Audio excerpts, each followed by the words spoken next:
احمد بلال صاحب، ایک آپ سے بھی یہ سوال کرتا ہوں، آپ بہت زیادہ انالیسس کرتے ہیں سیاسی جماعتوں کے بھی اور سیاسی ماحول کے اوپر بھی کرتے ہیں.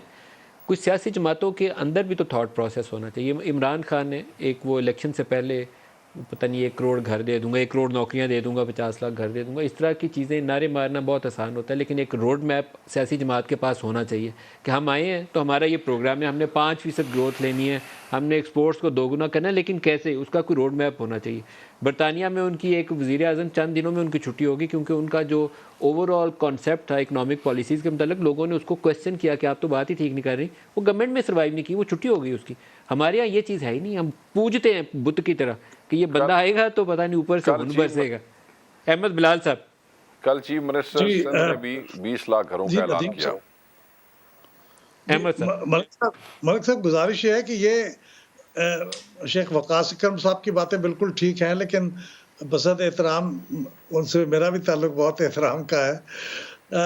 یہ دیکھیں، یہ جو ویژن ہے نا، یہ بہت مہنگی پڑتی رہی ہے ہمارے سابق وزرائے اعظم کو.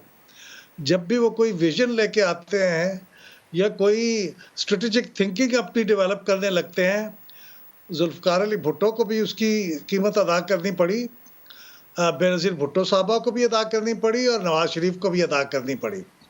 تو اس لیے یہ سبق یہ حاصل ہوا ہے کہ بہت زیادہ اسٹریٹجک تھنکنگ اور ویژنری تھنکنگ کی ضرورت نہیں ہے، اس کا نقصان ہوگا، سزا ملے گی. دوسری گزارش یہ ہے کہ کولیشن گورنمنٹ جو فیصلے کرتی ہے آپس میں کمپرومائز کر کے، یہ کون سی کوئی عجیب بات ہے؟ اور یہ کس گورنمنٹ نے نہیں کیا؟ یہ تو جمہوری حکومتوں کو تو مجبوری ہوتی ہے کہ ان کو اپنے الائز کو ساتھ لے کے چلنا پڑتا ہے، لیکن یہ تو فوجی حکومتیں بھی جب آتی ہیں تو ان کو بھی کرنا پڑتا ہے. ضیاء الحق صاحب باوجود کوششوں کے کالا باغ ڈیم نہ بنوا سکے، ان کو بھی اپنی کولیشن کو لے کے چلنا تھا نا، جنرل فضل حق کو لے کے چلنا تھا، جنرل چشتی کو لے کے چلنا تھا، اور اسی طرح سے آپ کو مشرف صاحب بھی بہت کوششیں کرتے رہے. تو یہ کولیشن کے ساتھ اور اپنے ساتھیوں کو ساتھ لے کے چلنا، یہ تو ایک ضرورت ہوتی ہے، لیکن اس کے باوجود آپ آگے بڑھتے ہیں. اس صورت میں آگے بڑھتے ہیں اگر آپ کے کام پہ کوئی آدمی پیچھے سے سیکنڈ گیس نہیں کر رہا. آپ کو کم از کم 5 سال کے اندر یہ اختیار حاصل ہے کہ آپ منتخب حکومت ہیں. اب آپ کمپرومائز کر لیں، لیکن فیصلے آپ ہی نے کرنے ہیں اور ذمہ داری بھی آپ ہی کی ہے. تو میں وہی عرض کروں گا کہ اسٹریٹجک تھنکنگ کرنے کی کیپیبل ہے منتخب حکومت. آفٹر آل 73 کا آئین بھی انہوں نے ہی بنایا تھا، 18ویں ترمیم بھی انہوں نے ہی کی تھی، اور جو آپ کا انڈس واٹر کا اپورشنمنٹ ایکارڈ ہے وہ بھی انہوں نے کیا تھا.